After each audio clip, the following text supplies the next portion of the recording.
Olá, pessoal, bem-vindos à aula de hoje. Hoje nós vamos falar um pouco então sobre os fundamentos sobre marcadores de dano pancreático. Bom, primeiramente então vamos relembrar, algumas das funções, o funcionamento do pâncreas. Então, o pâncreas, ele é uma glândula retroperitoneal dividida anatomicamente em diferentes estruturas, e nós temos a cabeça, o corpo e a cauda. E o pâncreas é dividido funcionalmente em pâncreas endócrino e pâncreas exócrino. Bem, mais de 95% da massa pancreática corresponde às células exócrinas, que estão agrupadas em lóbulos ou ácinos. As células acinares, elas sintetizam as enzimas digestivas, em sua forma inativa, a exemplo, então, das amilases, proteases, lipases e nucleases, e posteriormente essas enzimas são, então, secretadas nos ductos pancreáticos e transportadas até o duodeno, que é, então, onde elas vão ser ativadas. Elas são responsáveis, pela digestão dos alimentos, no intestino, como nós já vimos. Depois, nós temos a função endócrina, do pâncreas. Essa função ela é desempenhada por aglomerados de células dispersas no tecido acinar pancreático, que são denominadas ilhotas de Langerhans. Existem pelo menos aí 6 tipos de células pancreáticas descritas, e dentre elas as mais importantes são as células alfa e beta pancreáticas. Aí as células alfa nós temos como principais hormônios, sintetizados, o glucagon, e também temos, o GLP-1 e GLP-2. Enquanto que as células beta-pancreáticas são responsáveis pela síntese e secreção, principalmente da insulina e do peptídeo C.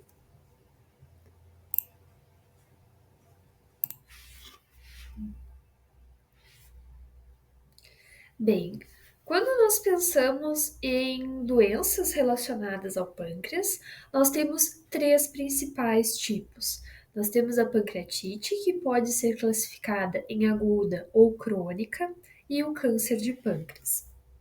Bem, a pancreatite, ela é uma inflamação do pâncreas causada pela ativação das enzimas pancreáticas dentro da própria glândula.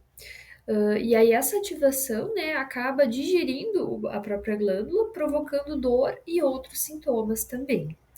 Quando essa condição ela ocorre por um curto período de tempo, aí nós chamamos de pancreatite aguda, Ela é classificada dessa forma. Já em relação ao dano pancreático crônico, então, quando esse dano ao pâncreas ele se estende por um período maior de tempo, nós temos a pancreatite crônica, e que pode levar a um quadro de insuficiência pancreática, que é caracterizado pela incapacidade do pâncreas em produzir e transportar enzimas digestivas para o intestino, prejudicando assim a absorção dos nutrientes, A pancreatite crônica, ela é uma doença inflamatória, então, caracterizada pela destruição persistente e progressiva do pâncreas, que leva à destruição das funções endócrina e exócrina. Tá?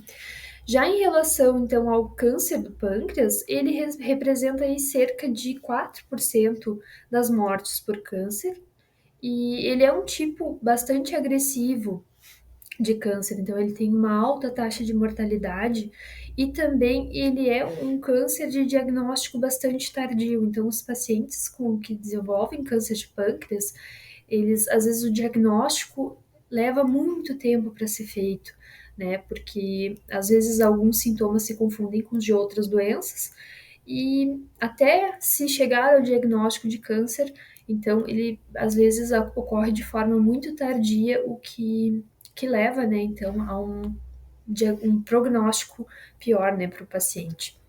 Dentre os fatores de risco que a gente tem para o desenvolvimento do câncer de pâncreas, nós temos, então, o fumo, a idade, gênero masculino, então tem maior taxa de incidência. Pancreatite crônica também é um fator que predispõe ao câncer de pâncreas, e também exposição a algumas substâncias.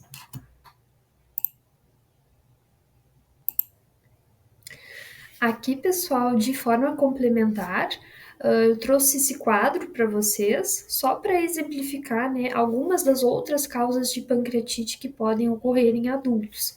Então, em relação à pancreatite aguda, aí nós temos cálculos biliares, álcool, infecções como cachumba, né, por exemplo, tumores pancreáticos, drogas, e aí que eles trazem alguns exemplos de fármacos que podem, então, né, levar à pancreatite aguda, como azatioprina, estrogênios, corticosteroides, didanosina, né? Pode também ter causa iatrogênica, causa por hiperlipidemias, traumas e também causa idiopática.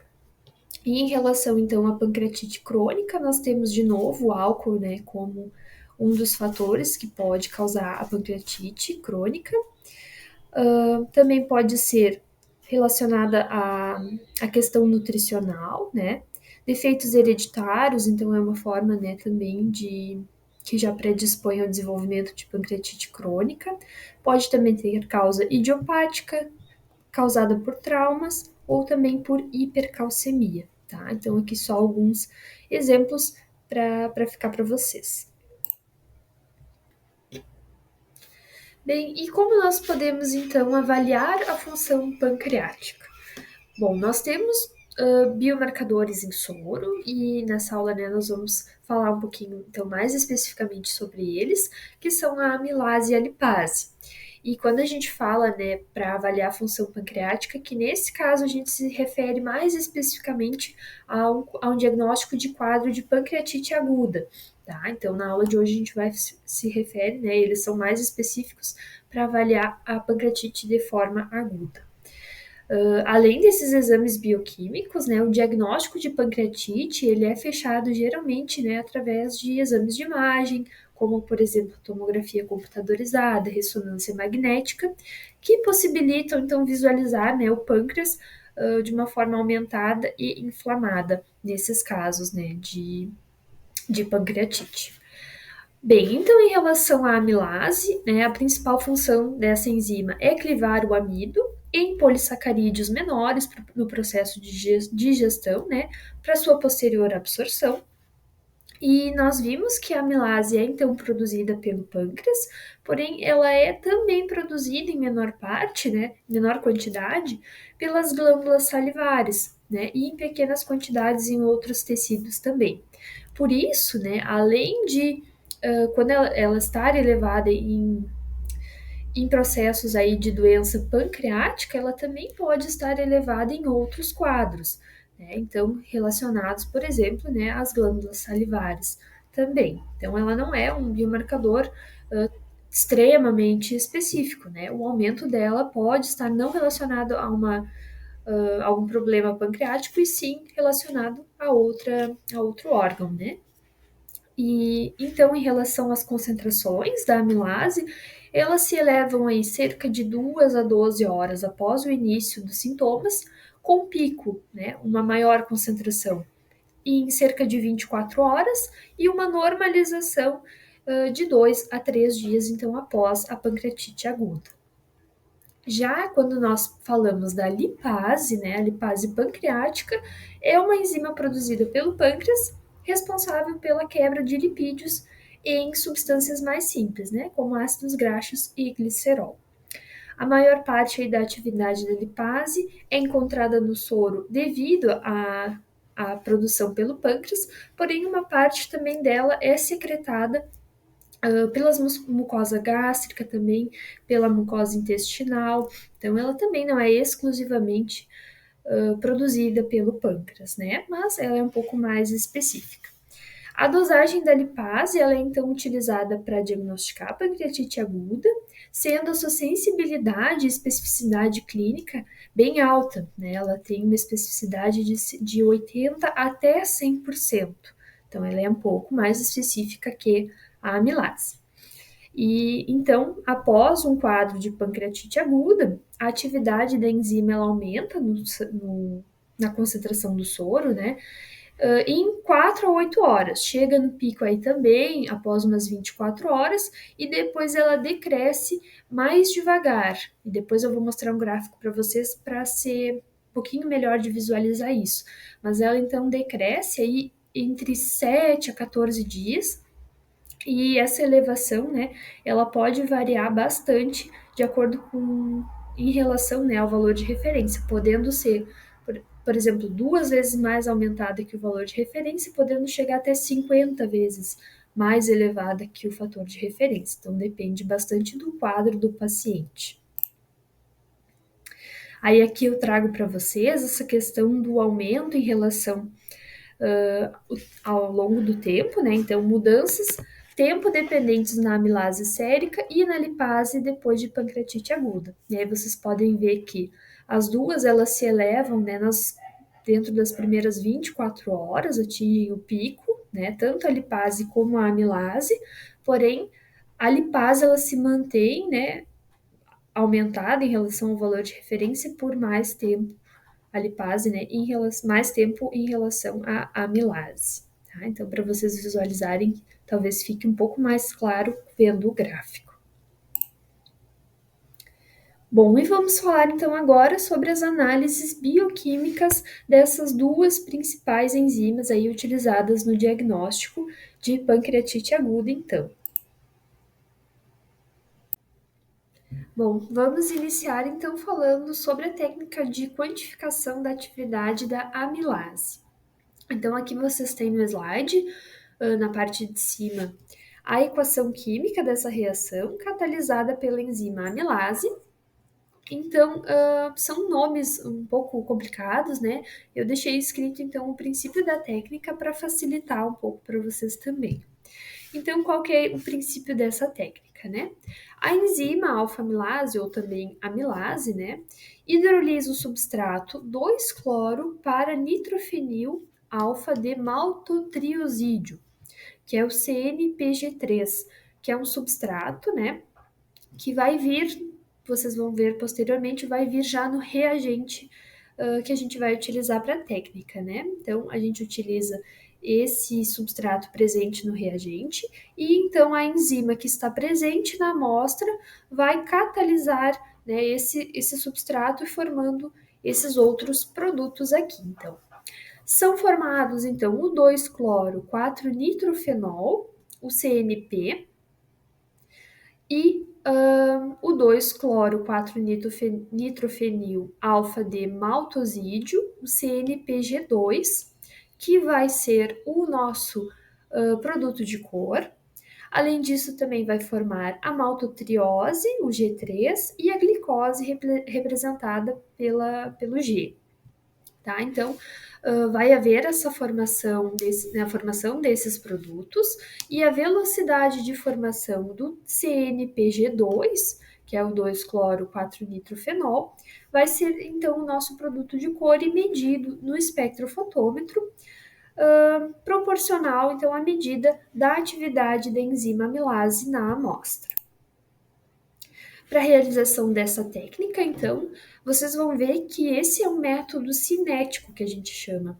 Até então, em aula, vocês estavam vendo métodos bioquímicos de ponto final. Então, métodos de ponto final, a gente, né, faz a reação, ela ocorre até um certo ponto e depois ela é estável. Então, geralmente vocês viam ali, a reação é estável durante 1 hora. Então, durante aquela 1 hora, nós poderíamos fazer a leitura em qualquer um dos minutos, né? Podemos fazer 10 minutos após o fim da técnica, podemos fazer meia hora após o fim da técnica, que não faria diferença, nós obteríamos aquele valor no espectrofotômetro muito semelhante, né?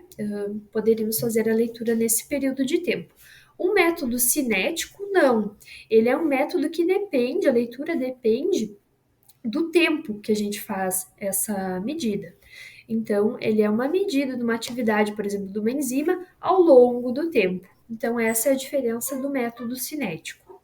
Tá? Então, para a realização dessa técnica, o que nós faríamos? Nós teríamos 2 tubos de ensaio. Então, um tubo teste e um tubo calibrador. No tubo teste, nós adicionaríamos 20 microlitros ou 0,02 ml de amostra e no tubo calibrador não adicionaríamos nada de amostra. Já em relação ao reagente calibrador, No tubo teste nós não adicionaríamos nada e no tubo calibrador sim, nós adicionaríamos 20 microlitros deste reagente calibrador. E o reagente 1, que é então composto por tampão, que é para manter, né, o pH e o funcionamento, né, dos componentes ali estável. O substrato, que é aquele que nós vimos no slide anterior, o CNPG3, então esse é o substrato que está presente nesse reagente do kit. Além disso, nós temos alguns outros componentes químicos também que são essenciais para o funcionamento da técnica, como, por exemplo, o cloreto de sódio, o acetato de cálcio, o tiocionato de potássio, azida sódica. Então, esses todos são componentes do reagente 1. E aí, do reagente 1, nós pegaríamos 1 ml e colocaríamos, né, pipetaríamos no tubo teste e também 1 ml no tubo calibrador. Tá? E como é um método cinético, nós precisamos fazer tubo a tubo. Então, nós primeiro pipetaríamos no tubo teste, aí iríamos homogeneizar esse tubo e então adicionaríamos em uma cubeta que aqui nessa técnica específica pede para ser uma cubeta termostatizada a 37 graus Celsius, que então é uma cubeta que ela precisa de uma prévia aclimatação dessa temperatura, visto que a enzima amilase, né, e a lipase também, elas, né, funcionam no organismo fisiológico que está em uma temperatura de 37 graus Celsius aproximadamente, né? Então, isso é para mimetizar o funcionamento dela em um organismo, né, vivo. Então, por isso que é necessário nessa técnica, para o funcionamento dessa técnica, essa aclimatação, né, a 37 graus Celsius. Então, nós colocaríamos nessa cubeta especial e iríamos aguardar 30 segundos. E depois, então, colocaríamos em um espectrofotômetro, ajustaríamos aí a 405 nanômetros para fazer a leitura e leríamos a absorvância inicial, que também é chamada de A1. Então, lembrem que é um método cinético, então nós vamos fazer uma leitura no tempo zero, que vai ser chamada de A1. Depois nós, né, colocaríamos um cronômetro para marcar até 2 minutos e no tempo de 2 minutos nós anotaríamos no nosso caderno a leitura da absorvância nesse tempo. E aí essa leitura, essa segunda leitura, vai ser chamada de A2. Então vocês vão ter, né, no tubo teste 2 leituras, uma leitura no tempo zero e uma leitura no tempo de 2 minutos, e depois colocariam da mesma forma o tubo calibrador. Então, homogeneizariam o tubo calibrador, aguardariam 30 segundos e aí iniciaríamos então a leitura do tempo zero e em 2 minutos do calibrador também. Tá? Então, de cada tubo vocês teriam 2 leituras. Para os cálculos, então, aqui são 3 cálculos, uma sequência de 3 cálculos, né? E são um pouco diferentes do que vocês estavam acostumados a fazer em aula, então não se preocupem em decorar a fórmula, nada, é só para vocês verem como é feito, né, em um laboratório de análises clínicas essas medidas, tá? Aí aqui, esse primeiro símbolo, ele significa o delta. Delta, que a gente chama na área né, de medição, delta é a diferença entre os dois valores. Então, vai ser o A2 menos o A1. Isso é chamado de delta. Delta da absorvância por minuto, porque a gente leu em 2 minutos, né? Nós precisamos saber o valor por minuto. Então, nós vamos dividir por 2 e vamos calcular, então, esse delta por minuto do teste e também do calibrador. Então, nós vamos ter 2 deltas, o delta teste e o delta calibrador. Em seguida, nós vamos calcular o fator, e aí nós vamos precisar utilizar a atividade do calibrador, que já é um valor que é proveniente do kit, então o fabricante do kit ele já informa essa atividade, então já vem ali, essa atividade já vem calculada para nós utilizarmos aqui na atividade do calibrador, e nós vamos dividir pelo nosso delta por minuto do calibrador. Então, vamos utilizar esse primeiro cálculo aqui para realizarmos o cálculo do fator. E por último, então, vamos calcular a atividade da amilase em unidades por litro, utilizando o delta por minuto do teste multiplicando pelo fator. Tá? Então, inicialmente aqui eu trouxe um exemplo, né, como se nós tivéssemos feito a técnica em aula e obtivéssemos esses valores. Então, caso do calibrador nós tivéssemos obtido um A1, então que é a absorvância no tempo de 0 minutos, de 0,158, e um A2, então uma medida de absorvância em 2 minutos, do calibrador de 0,290, como que nós faríamos esse cálculo? Para nós descobrirmos o delta por minuto do calibrador, nós vamos diminuir então 0,290 por 0,158. Então, o A2 menos o A1. E vamos dividir por 2. Por que dividir por 2? Porque nós lemos o tempo de 2 minutos e nós queremos saber em 1 minuto. Então, por isso que nós vamos dividir essa diferença por 2. E aí que nesse caso, com esses valores, nós obteríamos 0,066. Este é o nosso delta por minuto do calibrador. Já o delta por minuto do teste, que é o do nosso tubo da amostra desconhecida do paciente, aqui, caso nós tivéssemos, né, esses valores de leitura, então do A1 e do A2, nós colocaríamos na fórmula. Então, A2, 0,132, menos o A1, que é 0,092, divididos por 2 também, porque são 2 minutos e nós queremos um delta por minuto. Então, fazendo esse cálculo, nós obteríamos um valor de 0,020. Então, esses seriam os nossos dois deltas. Então, esse primeiro cálculo estaria pronto. Vamos agora ver o cálculo do fator, que então o fator é igual à atividade do calibrador, que já vem no kit, então essa vocês já têm, divididos pelo delta por minuto do calibrador. Então, vocês têm aqui nessa parte à direita do slide, atividade do calibrador 454 unidades por litro, já informada pelo fabricante, tá? Então, isso aqui já viria para vocês no kit. E vamos então calcular o fator, utilizando então 454 divididos por 0,066, que é o delta por minuto do calibrador. E obteríamos então um valor de 6.878. Não vai unidades aqui porque a gente se refere a um fator, e o fator não tem unidades, né? Então seria só o número mesmo. E para nós calcularmos então a atividade da amilase, só relembrando, né, nós vamos utilizar o delta por minuto do teste multiplicando pelo fator. E aí nós teríamos então 0,020 vezes 6.878. Aqui está errado. Eu peguei esses exemplos direto do kit, tem vários pontos aqui que eles tinham colocado de forma errada no próprio kit, tá? Mas aqui é 6.878, não 72. Calculando aqui, daria aproximadamente, então, 136 unidades por litro. Esse seria o nosso resultado final da amostra do paciente, né, caso nós tivéssemos esses valores. 136 unidades por litro, então. O nosso valor de referência, que é o valor fisiológico, está entre, então, 25 até 125 unidades por litro. Isso seria o ideal, né, o fisiológico para os pacientes. Mas é claro que pode variar. Aqui, por exemplo, se o nosso resultado fosse 136, estaria um pouquinho aumentado, mas como a gente já viu, pessoal, a amilase ela não é uma enzima tão específica assim para pâncreas, tá? Então, esse aumento pequeno pode ser resultado de alguma outra alteração da produção dela em outro tecido, por exemplo. Né? Como a gente viu, são produzidos pelas glândulas salivares.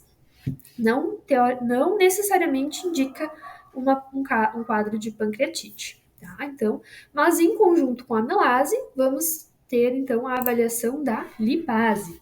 E aí vamos então para ver o princípio dessa técnica. Bom, então, pessoal, aqui vocês têm já um sistema de duas reações. A gente viu que na amilase é só uma reação química mesmo que ocorre, aqui já são duas. Então, o que, que nós temos? Um substrato cromogênico, então vai reagir vai ser catalisado pela enzima lipase e vai formar o 1,2 orto de lauril, RAC, glicerol mais ácido, tá? E aí vai haver uma decomposição espontânea nessa segunda reação. Então, o ácido glutárico, 6-metil-resofurina éster, vai sofrer uma decomposição espontânea em meio alcalino, tá? Então, essa segunda reação, ela não depende de nenhum catalisador, nenhuma enzima. É diferente, né, dos sistemas que a gente viu em aula, geralmente dependia de uma segunda, terceira enzima, né, para catalisar o substrato formado, o produto formado na primeira reação, utilizando como substrato da segunda, né? Mas nesse caso aqui não. A lipase presente na amostra do paciente, ela vai atuar sobre o substrato do kit, então esse primeiro substrato cromogênico aqui, e vai formar esse ácido que vai se decompor espontaneamente pela reação. Então ele não vai depender da ação de nenhuma outra enzima sobre ele. E aí, esse ácido glutárico 6-metil-resofurina éster vai sofrer decomposição espontânea e vai formar o ácido glutárico e a metilresofurina, tá? Em meio alcalino, então, ocorre essa decomposição de forma espontânea. E aí vai formar o ácido glutárico e a metilresofurina, que é o nosso produto de cor. Então, esse é o nosso produto final, e ele vai ter uma cor de intensidade vermelha, que vai ser medida espectrofotometricamente, né? E aí a intensidade dessa cor, ou seja, quanto mais cor é formada, é diretamente proporcional à atividade da lipase na amostra. Então, para a técnica, pessoal, também não é tão complicado de entender o funcionamento da técnica. Essa aqui tem um reagente a mais. Então, mas da mesma forma como faríamos para a amilase, nós também teríamos para a lipase. Então, dois tubos, desculpa. Dois tubos, um tubo teste e um tubo calibrador. No tubo teste, vocês pipetariam 10 microlitros de amostra e no tubo calibrador, vocês pipetariam 10 microlitros do reagente calibrador. Em seguida, vocês pipetariam 700 microlitros do reagente 1, que contém tampão, colipase, ativador, surfactante e azida sódica. Vocês pipetariam 700 microlitros no tubo teste e no tubo calibrador. A seguir, né, pipetariam um reagente 2, 400 microlitros também em ambos os tubos. No reagente 2, nós vamos ter tampão também, o substrato cromogênico, surfactante e azida de sódica. Então, por que também o surfactante, né, pessoal? Porque como essa enzima ela precisa fazer essa interface água e óleo, né, porque ela é a enzima que degrada, então, os lipídios, é necessário esse surfactante, senão a enzima ela não consegue penetrar, né, essas gotas lipídicas, então precisa haver essa interface óleo-água, que é simulada então pelo surfactante. No nosso organismo, nós temos, né, componentes biológicos que são responsáveis por isso, né, por fazer esse papel de surfactante. Mas no kit nós temos então nesses dois reagentes o surfactante. Após pipetarmos, então, esses dois últimos reagentes, iríamos agitar e vocês podem ver que esse também é um método cinético, né? Então, vocês primeiro fariam o tubo teste, né? E depois o tubo calibrador. Então, não dá para fazer os dois tubos ao mesmo tempo, né? Porque é a mesma coisa, vocês vão ter duas medidas. Então, vocês pipetariam no tubo teste, agitariam e transfeririam imediatamente para uma cubeta também termostatizada a 37 graus Celsius. Então, é a mesma questão da amilase que nós já vimos também, que precisa ser uma cubeta específica nesta temperatura, tá? E aí vocês colocariam no espectrofotômetro em uma absorbância, em um comprimento de onda de 570 nanômetros e iriam medir as absorbâncias em 90 e 180 segundos. Então, também é um A1 e A2, mas diferente da lipase, vocês não iriam medir no tempo zero. Vocês iriam medir o A1 no tempo de 90 segundos e o A2 no tempo de 180 segundos. E vamos então ver os cálculos dessa técnica. Então, vocês vão ter o cálculo da lipase em unidades por litro, como sendo a fórmula. Utilizando então a absorvância do teste em 180 segundos menos a absorvância do teste em 90 segundos, divididos pela absorvância do calibrador em 180 segundos menos a absorvância do calibrador em 90 segundos. E multiplicariam aqui por CC, que é a concentração do calibrador. E aí, da mesma forma, também essa concentração do calibrador já é informada pelo fabricante no próprio kit. Tá? E aí, aqui ao lado, vocês têm um exemplo. Caso as nossas leituras do teste em 90 segundos tivessem dado 0,0334 e em 180 segundos 0,0864, o calibrador tivesse dado 0,0492 em 90 segundos e em 180 segundos tivesse dado 0,1273, o que nós teríamos, né? E a nossa concentração do calibrador sendo 93,4. Nós colocaríamos esses valores, substituiríamos naquela fórmula, como vocês podem ver aqui, multiplicando pela concentração do calibrador, e obteríamos então um resultado de 63,4 unidades por litro de lipase nessa amostra do paciente. Tá? Então, esses são os cálculos, são um pouquinho diferentes de como vocês vinham fazendo, né? E aí, para a lipase, nós temos então valores de referência variando conforme a idade, tá? Em crianças menores que 1 ano, nós temos um valor de referência mais baixo, então uma atividade da lipase menor, de 0 até 29 unidades por litro. Em crianças de 1 a 12 anos, nós temos então valores de referência de 10 até 37 unidades por litro. De 13 a 18 anos, de 11 a 46 unidades por litro, e uma maior atividade da lipase é encontrada em adultos aí com maiores de 18 anos, de 13 a 60 unidades por litro. Vendo aqui a nossa amostra teste, 63,4, se fosse um adulto, estaria então um pouquinho acima já do valor de referência, podendo indicar algum dano pancreático, visto que o quê, A lipase é um pouco mais específica, isso é importante vocês gravarem, tá? Então, o uso combinado da lipase com a amilase, ou seja, nunca vai ser para avaliar um dano pancreático, nunca vai ser utilizado somente uma delas, elas são sempre solicitadas pelo médico em conjunto para fornecer um diagnóstico, uma indicação mais precisa, E aí vocês podem ver que, cerca de 20% dos casos de pancreatite aguda cursam com níveis de amilase normais e com níveis de lipase isoladamente elevados.